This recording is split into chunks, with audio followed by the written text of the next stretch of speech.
हाँ जी साहब, तो अब हम जो देखेंगे ना, ओवरऑल वो चीज़ देखेंगे हमारे पास जो कि अपने पास ज़्यादा जरूरी चीज़ है। ठीक है, डायरेक्शन यहीं से आपस 3D, जो भी 3D चैप्टर ने हमारा बात करी होती है कि वेक्टर और 3D आपस में इंटरकनेक्टेड है। ठीक है, तो अभी जो बात करेंगे कहने का 3D के लिए ज़्यादा जरूरी है कि यहाँ पे बेस बन जाता है आपका, कुछ पकड़ बन जाती है यहाँ पास, तो 3D के लिए आसानी रहेगी। ठीक है साहब, जिस दिन इतनी चीज हो जाती है उस दिन कुछ डायग्राम देखेंगे हमारे पास। देखो डायग्राम में थोड़ा इमेजिनेशन आप करिएगा। ठीक है, क्योंकि एक जगह इस तरीके का हमारे पास 90 डिग्री बनता है जो दिखता ही नहीं हमारे पास 90, वो तो लगता है कि हमारे पास ऑप्ट्यूज है। ठीक है, ठीक है साहब, तो जिस दिन हमारे पास एंगल बनेगा, ठीक है, ओके, तो पहले उस डायग्राम बनाने से पहले कुछ और बातें कर ले कि वहाँ पे 3D तीन एक्सेस बनेंगे हमारे पास, तो वहाँ पे आपकी समझ में आ रहा है कि नहीं आ रहा है। जैसे कि हमारे पास गिवन है x comma y comma z. ठीक है, तो यहाँ पे कोऑर्डिनेट की बात करें, मान लीजिए 0,4, अपने पास 6 है, तो ये पहले लिखा हुआ है, ये हमने मान लिया एक्स का हो रहेगा। ठीक है, ये तो इतनी चीज समझती है, एक बार चीज हम और समझ जा दे रहे हैं। ठीक है, ये जो वाई हमारे पास, वाई की वैल्यू 4 है और जो जेड है, जेड की वैल्यू 6 है। उसी के चलते अगर बात करें हमारे पास, जो भी हमारे पास एक्स एक्सिस रहेगा, एक्स एक्सिस में 3 डिग्री किस तरीके की रहेगी, 3 डिग्री नहीं, तीन हमारे पास क्या कोऑर्डिनेट्स। ठीक है साहब, तो एक्स में हमारे पास एक्स केवल और केवल जब हमारे पास एक्स एक्सिस में कोई चीज लाइक कर रही होगी तो एक्स में 1 होगा, बाकी हमारे पास 0,0 होगा। उसी चलते बाद जो हमारे पास जेड एक्सिस की कहानी रहेगी सेम वैसी रहेगी हमारे पास, जो भी एक्स रहेगा हमारे पास, तो जेड एक्सिस में एक्स 0 रहेगा, वाई 0 रहेगा, केवल केवल जेड हमारे पास 1 रहेगा। सेम चीज वाई पे भी हो जाएगा। आप समझ गए हमारे पास क्या मतलब 0,1,0, इस तरीके की चीज आपको समझ में आ गई होगी। चलो ठीक है साहब, ठीक है साहब, कोई दिक्कत कोई परेशानी नहीं। चलो ठीक है, जिस दिन ये बात समझ में आ जाती है ना, उस दिन अपने पास अब हम ग्राफ बनाएंगे हमारे पास। ठीक है, 3 डिग्रियों का, 3 डिग्री नहीं, 3 एक्सिस का ग्राफ। क्या 3 एक्सिस का ग्राफ है? चलो एक बार ग्राफ हम भी देख लें। ठीक है, ये अपने पास ये अपने पास जेड एक्सिस ले लिया अपन ने, और ये अपन ने वाई एक्स एक्सिस ले ली, नहीं इसको वाई ले क्या, क्या बुक में क्या, ये एक्स है, और एक बाहर बोर्ड से बाहर की तरफ निकलती हुई क्या ले लिया यहाँ पर, वाई एक्सिस। ठीक है, ये अपने पास वाई एक्सिस गिवन है, इसी तरीके गिवन है क्या।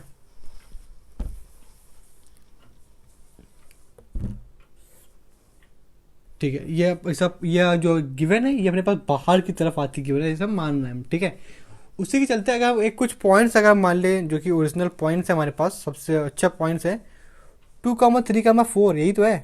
ठीक है साहब, जो कि हमने मान लिया इसमें 3 एक्सिस है हमारे पास, तो सबसे पहले जो 3 एक्सिस की बात करें तो है वाई एक्स कामा वाई कामा जेड। तो हमारे पास जो एक्स की वैल्यू 3, कितनी कितनी है उसकी बात कर लें हम, तो 3,3, एक सेकेंड रुकिएगा, 2,3,4 यानी, ठीक है, यानी 2, ठीक है, 3, 4, इस तरह की चीज़ आपको समझ में आ गई बिल्कुल आसानी से, कोई दिक्कत वाली बात नहीं रहेगी। ठीक है, एक्स की अगर केवल केवल अभी बात कर ले तो एक्स के यहाँ पे क्या, जब मान लिया यहाँ पर 2 यहाँ पे है, तो यहाँ पे एक्स की वैल्यू क्या गिवन है 2, तो बाकी यहाँ पे कितने हो गए, बाकी सब तो 0, 0 हो गए। ये इतनी बात समझ में आई आपको?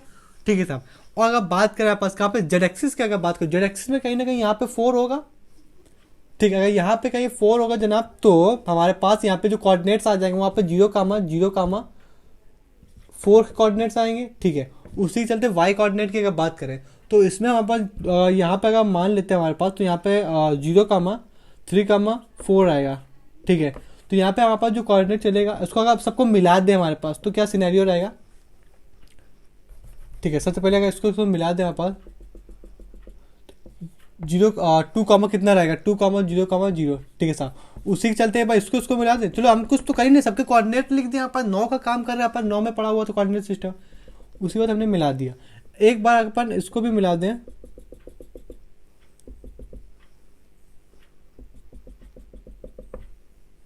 एक सेकेंड,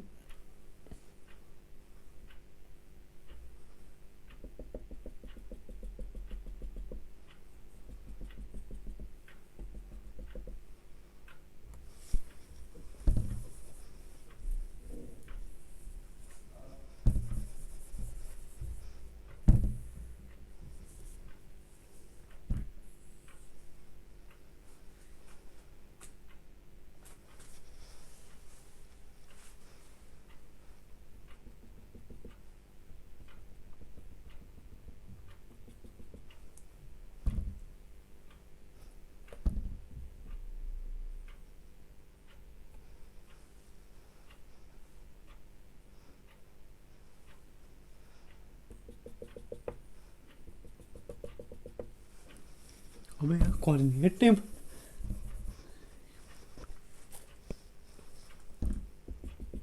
जाएगा, क्यूबॉइड बन जाएगा। ठीक है, जो अपने पास बना ये हमारे पास क्यूबॉइड बन गया। ठीक है, अगर एक हमारे पास नामकरण की बात कर ले, कहाँ कहाँ हमारे पास किस तरीके की ये हमारे पास एक ये पॉइंट रहेगा, ये हमारे पास क्यूबॉइड बनेगा। ठीक है, दिख तो रही होगा हमारे पास, और एक ये पॉइंट है, एक ये पॉइंट है, और एक ये हमारे पास है, और एक ये, चलो अपन ये तो ओरिजिन मान लिया। ठीक है, 0,0,0 रहेगा। ठीक है, ये तो अपन बार बार नहीं, केवल वो लिख दें, समझ जाओगे। ठीक है, ये कोऑर्डिनेट की बात करें हमारे पास, तो ये अगर एक्स एक्सिस है तो यहाँ पे 2, y, तो यहाँ पे जो 2,3,0 आ जाएगा, क्योंकि यहाँ पे केवल केवल एक्स और वाई प्लेन, देखो ना, एक्स और वाई। ठीक है साहब, यहाँ पे क्या आ जाएगा हमारे पास, यहाँ पे अगर बात करें हमारे पास, तो यहाँ पे आ जाएगा हमारे पास, देखो पहले तो वाई एक्सिस, सॉरी अपने पास क्या चीज़ है, ये पॉइंट की अगर बात करने जाए तो इसकी बात कर लें। यहाँ पे केवल इस पॉइंट पे हमारे पास केवल केवल क्या जेड है और वाई, यानी एक्स का कॉमा 0 रहेगा, और जेड और इसका वाई वाले की वैल्यू कितनी 3 है, और इसकी वैल्यू अपने पास 4 है। ठीक है साहब, कोई दिक्कत नहीं। इस वाले पॉइंट की अगर बात करें आप, तो इतना आप इसमें केवल x और z है। ठीक है, बात समझ में आई। तो यहाँ पे इस पॉइंट में x और z, ध्यान से देखो ना, ये देखो इतना इधर आया फिर ऊपर गया, इतना इधर आया, मतलब x एक्सिस फिर ऊपर गया हमारे पास, तो कितना हुआ z एक्सिस। ठीक है, यानी x और z एक्सिस है 0, y है नहीं, y 0 हो जाएगा हमारे पास इसके चलते। तो 2x के चलते, y के चलते 0, क्योंकि y एक्सिस है नहीं, और z की वैल्यू कितनी 4।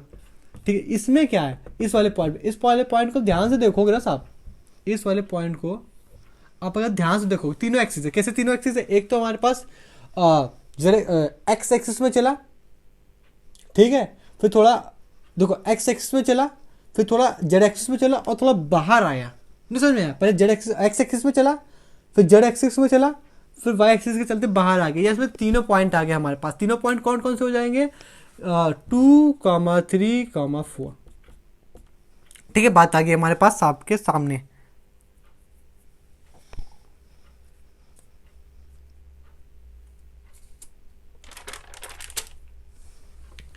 ठीक है, इतनी बात आ गई साहब आपके समझ में। ठीक है, अब हमारे पास, अब हम क्या करें उसको समझिएगा। इसमें कौन सा मार्कर है, ब्लैक है क्या, नहीं इसमें भी, चलो सीख के चल कुछ समझ। अब हमारे पास क्या क्या ध्यान समझ, ये जो ओरिजिन है और ये जो पॉइंट है, ये पॉइंट हमारे पास क्या है, क्यूबॉइड है, और ये हमारे पास क्यूब है, हमारे पास क्यूबॉइड नहीं क्यूब है। ठीक है, ये अगर हमारे पास क्यूब है तो ध्यान रखो, ये हमारे पास कुछ इस फॉर्म में रहा होगा। कौन से फॉर्म में, अगर इस इंक के बॉक्स की बात करें हमारे पास, ठीक है, ये कुछ इस फॉर्म में रहा होगा हमारे पास। ठीक है, इस फॉर्म में रहा होगा, तो ये जो पॉइंट है, इसको अपन ने ये वाला पॉइंट मान लिया। ठीक है, ये वाला पॉइंट मान लिया, ये जो पॉइंट है हमारे पास ओरिजिन वाला, इसको ये वाला पॉइंट मान लिया। ठीक है, ये वाला पॉइंट मान लिया। ठीक है, और इसके चलते इसको इस तरीके से रखा, तो इसका जो पीछे वाला, ये जो ओरिजिन ये अपन ने माना ये वाला। ठीक है, तो यहाँ से एक डायगोनल गई, यहाँ से डायगोनल जाएगी और यहाँ से निकलेगी, नहीं समझ में, ये अपन का ओरिजिन है ये वाला। तो यहाँ से अगर हमारे पास कोई भी चीज़ पास, यहाँ से अगर कोई पेन अगर हम डालें यहाँ से, ठीक है, तो ये जो पेन है इसके डायगोनली बाहर निकलेगा। यहाँ से अगर ओरिजिन से अगर कोई भी चीज़ डालें तो इसके यहाँ इस पॉइंट से डालेंगे, इस पॉइंट से दिख रहा है, इससे डालेंगे तो इस पॉइंट से बाहर निकलेगा, इसे डायगोनली बाहर निकलेगा इस तरीके से। ठीक है, तो उसी चलते गए, यहाँ से ओरिजिन है और इसको अगर जोड़ दिया, अरे यार चलिए नहीं, ठीक है, इसको इस पॉइंट से निकलेगा, वही बिल्कुल ओरिजिन से यहाँ से डालेंगे, ओरिजिन से पेन को अगर इंसल्ट कराएंगे तो इस पॉइंट से बाहर निकलेगा ये वाला पॉइंट, और ये रिजल्ट समझ, ये बाहर आते हुए है कि मान लो यहाँ पास ये कोई यहाँ पास इस तरीके समझो, इस तरीके नहीं बना हुआ है ये, तो ये पॉइंट है ना, ये यहाँ पे कोई पॉइंट है, तो ये ओरिजिन से बाहर आते बना, जैसे क्यूबॉइड है तो इस जगह से इंसल्ट कराएंगे तो इस जगह से पेन, यहाँ से इंसल्ट कराएंगे तो इस जगह से पेन निकलेगा। ठीक है, बात समझ में, इमेजिनेशन तभी का आता है। ठीक है, यहाँ से जाएंगे तो ये जो पॉइंट होगा फर्दर, ये यहाँ पास रिजल्टेंट का होगा। ठीक है, इस तरीके का इतना क्यों दिमाग लगा रहे हैं हमारे पास, इतना क्या ज़्यादा जरूरी है, अभी समझ में आ जाएगा। ठीक है, इतनी चीज़ समझ में, ये यहाँ पास ओरिजिन से बाहर आता है पॉइंट है। ठीक है, वो जो ऊपर कोने में आके मिलेगा। ठीक है, इतनी बात समझ गए। ठीक है, यहाँ से यहाँ तक, चलो ठीक है, इतना समझ गए। ठीक है, न चाहते हुए भी जो चीज़ अभी आपको समझानी है ना, अभी नहीं बात से समझाते हैं। ठीक है, आपने इतना क्यों कहा, हमने कहा अभी रुको, ये पॉइंट समझिए, कहाँ से इंसल्ट कराया, कहाँ से निकाला। ठीक है, ठीक है, कोई पॉइंट एक उधर से डालेंगे तो निकल आएगा। ठीक है, रिजल्टेंट की अगर बात करें तो रिजल्टेंट पर आर से लिखते हैं।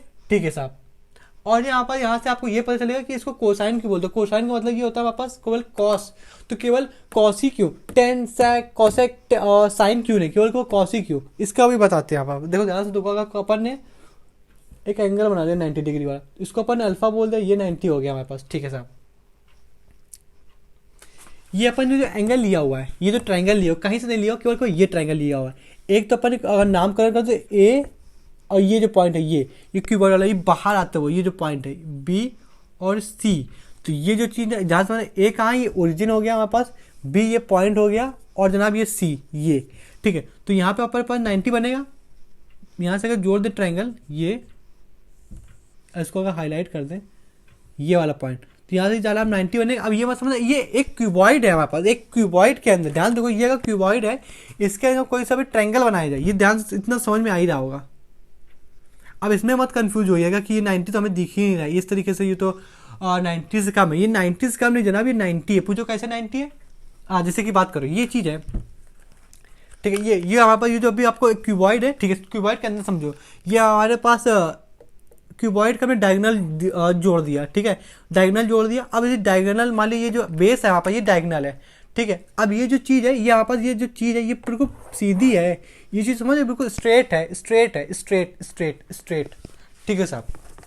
क्योंकि क्यूबॉइड है, ये हमारे पास बेस बना, एक डायगोनल जोड़ दिया हमारे पास, तो ये बेस, ये डायगोनल है हमारे पास, बेस में डायगोनल है, इस तरीके का है, तो ये डायगोनल है, ठीक है साहब, डायगोनल है, ये बी बिल्कुल डायगोनल है। इसी के चलते ये क्यूबॉइड की एक एज है, क्यूबॉइड की एक साइड है, और क्यूबॉइड की एक साइड है, बात हो जाए, क्यूबॉइड की एक साइड है, ठीक है, ये बेस है, ये क्यूबॉइड की एक, ये स्ट्रेट वाली साइड है, ठीक है।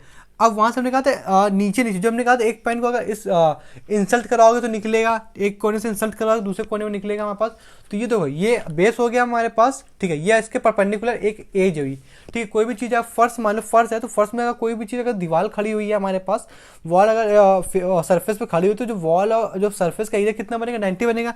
तो अगर सरफेस में से अगर एक कोने को अगर दूसरे कोने से जोड़ दे सरफेस के, तो एक लाइन बनेगी, रहा तो वो हमारे पास सरफेस ही है। फिर वहाँ से एक क्यूबॉइड खड़ा हो जाएगा हमारे पास, यानी क्यूबॉइड नहीं, क्यूबॉइड का एक एज खड़ा हो जाएगा, तो सरफेस ये बेस हो गया हमारे पास क्यूबॉइड का, इसको अपन डायगोनल मान लिया, और ये पास एक एज हो गई यानी एक वॉल होगी, तो इसके बीच का एंगल कितना बना, 90 बना, ठीक है।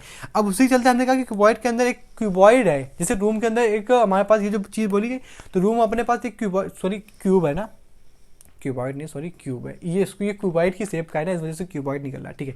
क्यूब में अगर कोई भी एक, जैसे बात नहीं करते हमारे पास एक रूम में सबसे जड़ी रॉड कहाँ पर रखी जाएगी, सबसे ज़्यादा जिसका लेंथ रहेगी, तो वो क्या डायगोनल, उसी के चलते एक डायगोनल से दूसरे डायगोनल तक क्यूब के अंदर, ठीक है। तो वो चीज़ हमारे पास ये, तो ध्यान से देखो, ये जो मार्कर है और ये एंगल है, ये चीज़ ये नहीं बता रहा, ये चीज़ इतनी चीज़ समझिए हमारे पास, तो ये वो चीज़ वही है कि ये हमारे पास क्या हो गई, ये एक एज हो गई किसकी, ये वाली क्यूब की एक साइड होगी हमारे पास जो कि मार्कर है, ये बेस हमारे पास, ये लाइन है हमारे पास, और इसके बीच में ये जो एंगल बने, ध्यान से देखो, नहीं 90 नहीं बन रहा, 90 नहीं बन रहा, तो ये 3D के शेप में नहीं आता। देखो 3D का शेप है, 2D में बोर्ड में बनाया है, तो थोड़ा समझने में दिक्कत होगी। तो यार ये जो चीज़ आपको समझाई गई वो तो आपको समझ में आएगी। तो ये चीज़ हमारे पास क्या है, 90 है, ठीक है साहब, ये समझ जाना, ठीक है। इतना बताएगा तो इतना तो दिमाग इमेजिनेशन लगा ही लेना, दुनिया में हर जगह इमेजिनेशन करके चीज़ करते हो, तो यहाँ पे तो दिमाग लगा ही लोगे हमारे पास, इतनी चीज़ तो समझ ही रहे, ठीक है साहब। इतनी अगर 90 हमारे पास तो ठीक है, अगर ये 90 रहेगी हमारे पास, तो इसके चलते ये अपने पास हाइपोटेनस पता है कि हाइपोटेनस कितना है, ये ये जो रिजल्टेंट है, ठीक है, ठीक है साहब। ये अपन को अगर बात करें, ये अपन को क्या क्या पता है, जैसे कि अपने ITF वगैरह में, ITF की बात नहीं कर रहे हैं, इसके पहले हम ट्रिग्नोमेट्री पढ़ा था, तो अपने को कॉस वाला क्या था हमारे पास, और कॉस थीटा बराबर बेस अपॉन हाइपोटेनस। तो बेस अपने को कुछ पता था है क्या जनाब, बेस पता है क्या, नहीं हाइपोटेनस पता है, ठीक है। और अपने को बेस का ही काम है हमारे पास, ध्यान से देखो, यहाँ पे कॉस थीटा मान लिया, ठीक है। हाइपोटेनस की वैल्यू अगर यहाँ से अगर रफ करके यहाँ पे आर वेक्टर लिख दिया, सॉरी क्या बोलते हैं उसको, आर रिजल्टेंट लिख दिया, इसको क्रॉस मल्टीप्लाई करा दिया, तो आर, ठीक है साहब, कॉस थीटा बराबर बेस लिख दिया, बेस मतलब ये बेस, बेस बराबर आंसर कितना आ गया, बेस बराबर जो अपना निकल के आया, बेस बराबर निकल के आया कितना, सॉरी रिजल्टेंट और कॉस थीटा, ठीक है। तो यहाँ से एक कहानी ये बन के आई, क्योंकि जो इसका ओवरऑल जो रिजल्टेंट देखोगे, देखो एक तो अपने पास कॉस क्यों हुआ, साइन नहीं क्यों नहीं हुआ, टेन क्यों नहीं है, इसके चलते नतीजा यही है, जब हमारे पास बेस अपॉन हाइपोटेनस से हमारे पास आंसर आ रहा है, तो बेस अपॉन हाइपोटेनस क्या होता है, कॉस होता है, इसके अलावा बेस अपॉन हाइपोटेनस कुछ होता है कि नहीं होता है। जब आंसर ही बेस अपॉन हाइपोटेनस आ रहा है, तो जाहिर सी बात है कॉस ही लेंगे ना, ठीक है। यहाँ से पता चल गया, यहाँ से क्या लेंगे, कॉस नहीं क्यों लेंगे, बेस अपॉन हाइपोटेनस कॉस ही होता है, कुछ और थोड़ी होता है। इसके चलते यहाँ पे बेस पता चल गया, यहाँ पे आर वेक्टर, ये चीज़ पता चली, ठीक है। अब इसके अलावा ये जो आर वेक्टर है, यहाँ पास कितना रिजल्टेंट हो गया, और यहाँ पे जो हाइपोटेनस रिजल्टेंट होगी, जो बेस होगा वो हमारे पास मॉड आर, यानी बात करें तो resultant multiply by cos theta आ गया, ठीक है। अब आर वेक्टर की जनाब बात करें हमारे पास, तो ठीक है, आर वेक्टर कैसे निकलेगा इसकी बात कर ले। आर वेक्टर है, आर वेक्टर हमारे पास इस तरह से निकलता है कि आर, ये हमारे पास क्या मैग्नीट्यूड, देखो भले ही ये हमने बात करी रिजल्ट ने, लेकिन हमें जब भी मॉड दिख जाता है हमारे पास तो इसका मतलब क्या मैग्नीट्यूड, ठीक है जनाब, magnitude multiply by cos theta. जी साहब बिल्कुल आसानी से। ओ एक सेकेंड, कॉस थीटा नहीं अल्फा लेंगे ना, क्योंकि अल्फा चल रहा है साहब, ये हमारी मिस्टेक है, आपके सामने रख दी गई, ठीक है। यहाँ पे क्या आ जाएगा, आई आ जाएगा, फिर प्लस का। अब ध्यान से देख, यहाँ पे अगर हमने जो बात करी हुई है तो ये एक डायरेक्शन की बात करी, ये यहाँ को ये जनाब इस तरीके वाला बना, ठीक है। और क्या बनेगा, हमने कहा इसको इधर मिला दो तो, अच्छा वो सब भूल जाओ, वो सब भूल जाओ। ये जो एक्स, ये जो अभी निकला है ना, ये केवल अपन ने एक साइड का निकाला है, ठीक है। तो अगर एक साइड का निकालना है तो यहाँ पास वेक्टर है, और वेक्टर में क्या चलता है, आई जे कैप, आई जे कैप। तो यानी कि ये जो डिस्टेंस निकाली है ना, ये जो अभी फॉर्मूला निकला है ना, केवल एक्स एक्सिस का निकला है। अच्छा ठीक है, यानी आपके दिमाग समझ गए, यानी अभी वाई का निकलेगा हाँ, और अभी जेड का भी निकलेगा हाँ, ठीक है। ये चीज़ आपको समझ में आई गई होगी, ठीक है। तो क्या यहाँ पे आर वेक्टर आया है, यानी सॉरी मैग्नीट्यूड आया, तो अभी कॉस क्या हुआ, एक्स था तो अल्फा आया, अब वाई है जनाब तो क्या आएगा, बीटा आएगा क्या, हाँ बीटा आएगा। और यहाँ पे आर वेक्टर कॉमन है अपने पास, सॉरी जो ऑड मॉडुलस है वो कॉमन है, यदि जेड एक्सिस की बात करें यानी कॉस गामा आएगा क्या, हाँ। तो यहाँ से एक चीज याद रखना क्या, कि जब भी यहाँ पर एक्स एक्सिस की बात करें तो एक्स एक्सिस के चलते यहाँ पर वेक्टर में क्या एंगल बनता है, अल्फा बनता है। वाई एक्सिस में क्या एंगल बनता है, तो ये बीटा बनता है जनाब।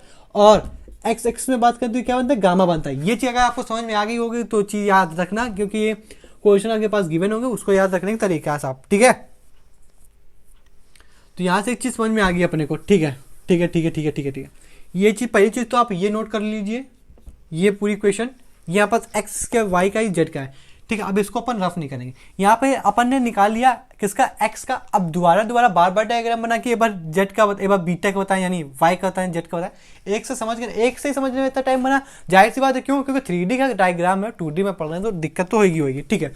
इतनी आपने लिख लिया, ठीक है। अब दूसरे से 2 लाइन 4 थोड़ा सा इसको हाईलाइट करके दूसरी लाइन से लिखो, क्या इसको अपन कुछ कॉमन दिख रहा है क्या, हाँ क्या अल्फा बीटा गामा कॉमन दिख रहा है क्या, नहीं आर मॉडुलस कॉमन दिख रहा है। आर मॉडुलस अगर कॉमन लिख रहा है, कॉमन ले लोगे, कॉमन लेने से क्रॉस मल्टीप्लाई करा दो जनाब, यहाँ पे आ जाएगा, हाँ जी बिल्कुल आसानी से आ गया। फिर यहाँ पर देखो मिला कॉस अल्फा प्लस का कॉस बीटा प्लस का कॉस गामा, गामा मामा, ठीक है सर छोड़ो।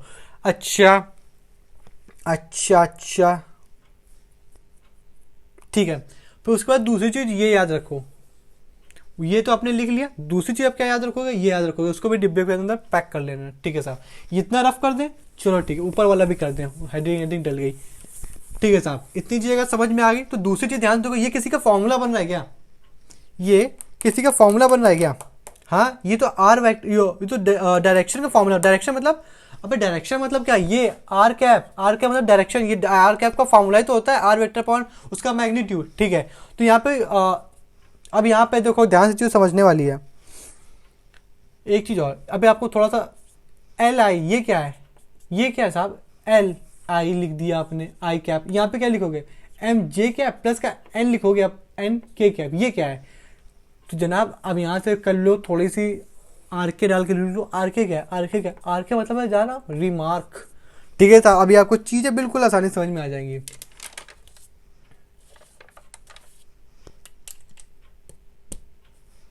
देखो सबसे पहले अपन ने ये लिखा, आर कॉमन लिया, आर मॉडुलस कॉमन लिया, नीचे यहाँ पे लिख दिया, तो यहाँ पे बन गया आर कैप बन गया।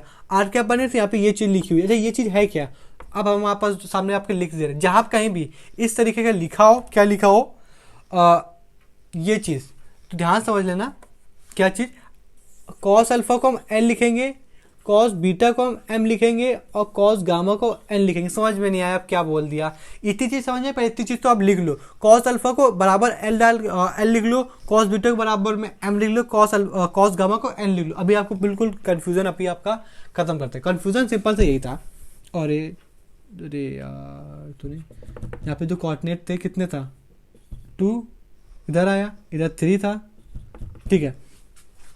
सबसे पहले एक्स एक्सिस में क्या आता था, एक्स एक्सिस में अंकल कह रहे हैं भाई, एक्स एक्स में एंगल क्या बनता था, कॉस अल्फा, तो अपने कॉस के साथ लिख लिया, और कॉस अल्फा ही क्या होता है, एल होता है।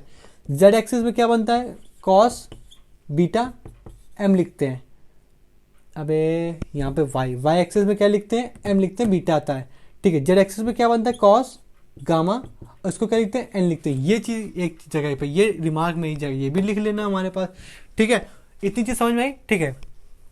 जब भी हमारे पास फॉर्मूला देखना, जब भी हमारे पास क्या कॉस सॉरी वेक्टर अपॉन उसका मैग्नीट्यूड हो, तो किस तरीके से लिखोगे। अभी डायरेक्ट आप क्वेश्चन पीवाईक्यू को खोल के देखोगे इंडिया वगैरह के, उसमें एंगल पूछता है, डायरेक्शन क्वेश्चन है हमारे पास, ठीक है। इसके बाद section formula, external interior division वगैरह भी देखेंगे, एडिशन वो सब पूछा जाएगा। लेकिन अभी जो चीज़ यहाँ पे उस समझ लो, जब भी वेक्टर अपॉन उसका मैग्नीट्यूड होगा, cos alpha, cos beta, cos gamma, ठीक है।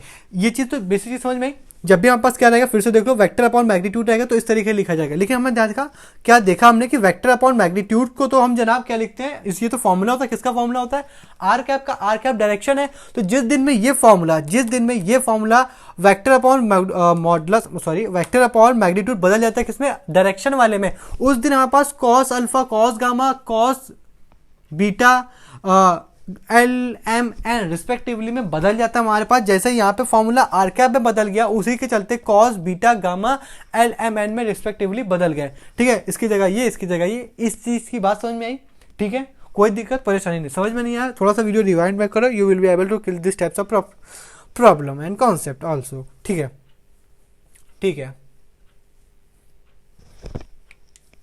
ठीक है साहब। इतनी चीज समझ में, इसको रफ कर दें। अच्छा, रिमार्क में आपने लिख लिया, अपनी भाषा में लिख लो जो आपको लिखना हो, जो चीज़ लिखानी तो वो चीज़ हमने यहाँ पे लिख दी रिमार्क में, ठीक है।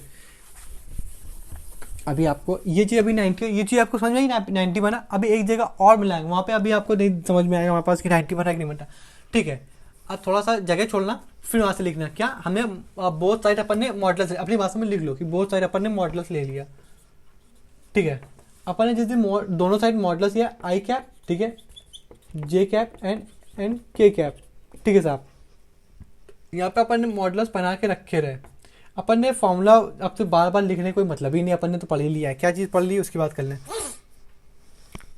यहाँ पे क्या बन जाएगा साहब, अगर मॉडल्स अपन ने बना लिया तो ये तो यूनिट वेक्टर है, ध्यान देखो ना, यूनिट वेक्टर है हमारे पास, ठीक है, यूनिट वेक्टर है, ठीक है। उससे क्या हमने कहा, हमने जो फॉर्मूला पढ़ा था, इंडिविजुअल सब में स्क्वायर हो जाता है, एल का स्क्वायर प्लस का एम का स्क्वायर प्लस का एन का स्क्वायर, ठीक है, ठीक है साहब। ये तो हमारा फॉर्मूला बन गया क्या, ठीक है। ये अपने पास क्या बताया, यूनिट वेक्टर है, ठीक है, ये चीज समझ में, यूनिट वेक्टर है। और यूनिट वेक्टर के चलते यूनिट वेक्टर है, यहाँ पे मॉडल्स लगा है, ठीक है। तो यानी इसका मतलब क्या हुआ, मैग्नीट्यूड, और साथ में यूनिट वेक्टर है, और उसका मैग्नीट्यूड कितना होता है। देखो यूनिट वेक्टर था, इसकी सबकी डायरेक्शन थी, डायरेक्शन हट गई हमारे पास, तो यहाँ पे क्या होता है, यूनिट वेक्टर बचा, और यूनिट वेक्टर में मॉडुलस लग गया। अब वेक्टर में मॉडुलस लग जाता है, इसका मतलब क्या हुआ हमारे पास कि वो किसकी बात कर रहा है, मैग्नीट्यूड की। और यूनिट वेक्टर का मैग्नीट्यूड कितना होता है, 1 होता है। तो इसकी जगह पे ये सब हटा के इसकी जगह पे अपन 1 लिखेंगे, ठीक है। अब यहाँ पे अंडर रूट हटा के 1 का स्क्वायर, इस तरफ स्क्वायर होगा, लेकिन अगर इसका स्क्वायर करेंगे तब भी आंसर कितना रहेगा, 1 रहेगा। तो यहाँ से एक चीज निकल के आई कि एल एम एन का स्क्वायर बराबर कितना होता है, 1 होता है। ये रिजल्ट है हमारे पास, इसको याद रखना। अच्छा, ये क्यों निकालना जरूरी था, अभी आपको समझ में आ जाएगा। देखो इसके बराबर अपन ने कुछ पढ़ा हुआ था, शायद अभी आपको याद आ जाए। हमने कहा था एल बराबर कॉस अल्फा होता है, एम बराबर कॉस बीटा होता है, एन बराबर कॉस गामा होता है। उसी के चलते यहाँ पे 1 है, तो 1 बराबर इसको और क्या लिख सकते हैं, ठीक है, ये चीज लिख लेना, कॉस क्या होगा, अल्फा प्लस का कॉस बीटा प्लस का कॉस गामा। पहला रिमार्क ये डाल के लिख लेना, ठीक है। दूसरा रिमार्क की अगर बात करें आप पास, एक सेकेंड, यहाँ पे स्क्वायर तो लिखो, वही चीज तो नहीं समझ में आई थी, यहाँ पे स्क्वायर होएगा, ठीक है। इसमें स्क्वायर होगा तो उसमें भी स्क्वायर होगा, ठीक है। इसी के चलते यहाँ पे एक नया और डाल के लिख लेना, क्या यहाँ पे लिखोगे 2 साइन अल्फा प्लस का बीटा स्क्वायर के साथ, ये चीज भूल जाते हैं, ठीक है। यहाँ पे लिख लेना गामा, ठीक है। ये चीज बिल्कुल कैसे आई, देखो कैसे समझ में, ये चीज समझ में आएगी। ये कुछ फॉर्मूले से लिखा हमने, यहाँ पे कॉस इसका फॉर्मूला क्या, 1 माइनस साइन स्क्वायर थीटा वाला फॉर्मूला से हमने इसको कॉमन लेकर डायरेक्ट रिजल्ट लिख दिया, ठीक है। ये भी आप याद रखोगे, ठीक है। हमने से क्योंकि एल बराबर कितना होता है, सॉरी एल बराबर एम नहीं यार, एल बराबर होता एल बराबर होता है आपके पास कॉस अल्फा, ठीक है। तो एल में अगर स्क्वायर हुआ इसी के चलते कॉस अल्फा में स्क्वायर हुआ, बाकी सब इसी के देखा देखी। ठीक है, बात समझ में, ये चीज़ किस जरूरी है, इस वजह से।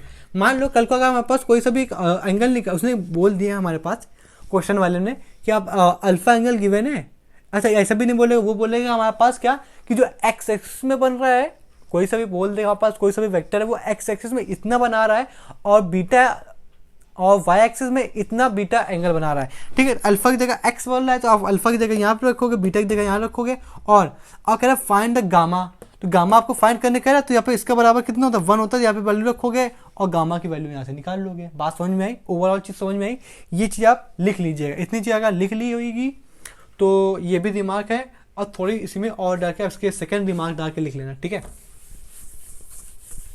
सेकेंड दिमाग क्या करना है, अब देखो, अब थोड़ा सा फिर दिमाग के पहले एक एग्जांपल गिवन है, तो एग्जांपल कर लेते, वही एग्जांपल जो कि अभी हमने थ्योरेटिकल बोल दिया। क्या उसने बोला, आर वेक्टर अपने पास गिवन रहेगा, आर वेक्टर जो भी गिवन है पता नहीं कितना है। ठीक है, आर वेक्टर कह रहा है 3i कैप के माइनस का 4j कैप, ठीक है, प्लस का 1k कैप, यानी k कैप ही गिवन है उसका क्या। ठीक है साहब, अब क्या बोला उसने कि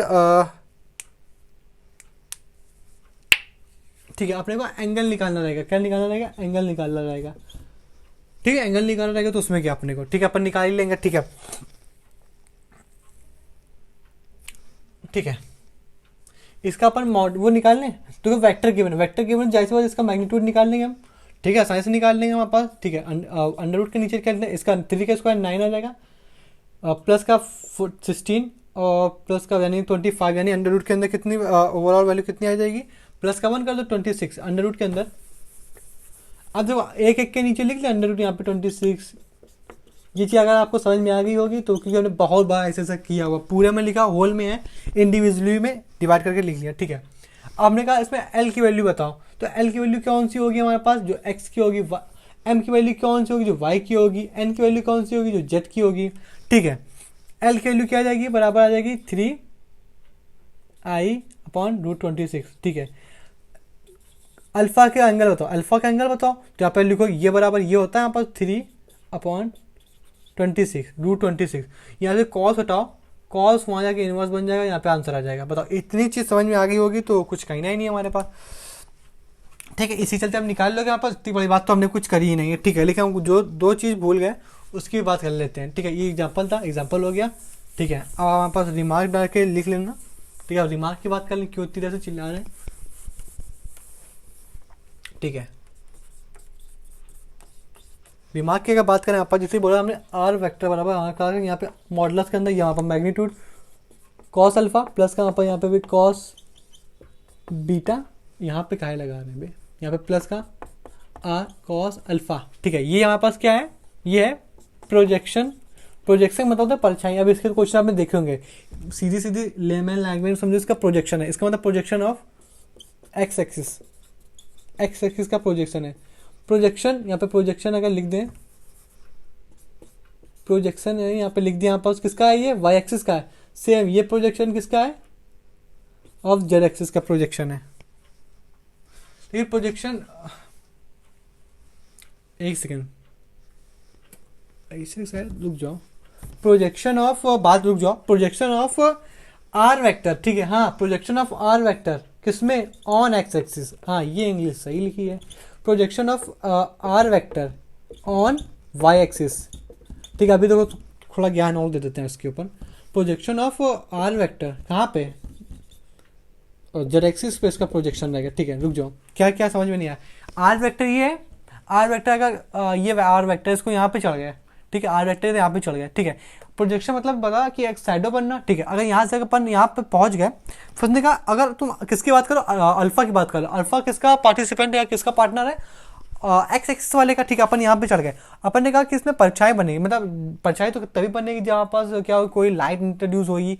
ठीक है, अगर यहाँ पे है, अब अगर बात करें किसकी, अल्फा की, तो अल्फा यानी एक्स यहाँ पे, अपन यहाँ पे जब यहाँ से रोशनी, यहाँ पे कह सकते हो रोशनी नहीं, लाइट यहाँ पे पास कर रहे हैं यहाँ पास, तभी तो प्रोजेक्शन हो। प्रोजेक्शन मतलब लाइट प्रोजेक्शन मतलब शैडो। तो जब लाइट पास होगी तभी तो शैडो बने, उसी के चलते जैसे ही अगर यहाँ पे अगर जब हम लाइट डालेंगे, जब यहाँ से बैठ के देखेंगे तभी तो यहाँ पे प्रोजेक्शन होएगा।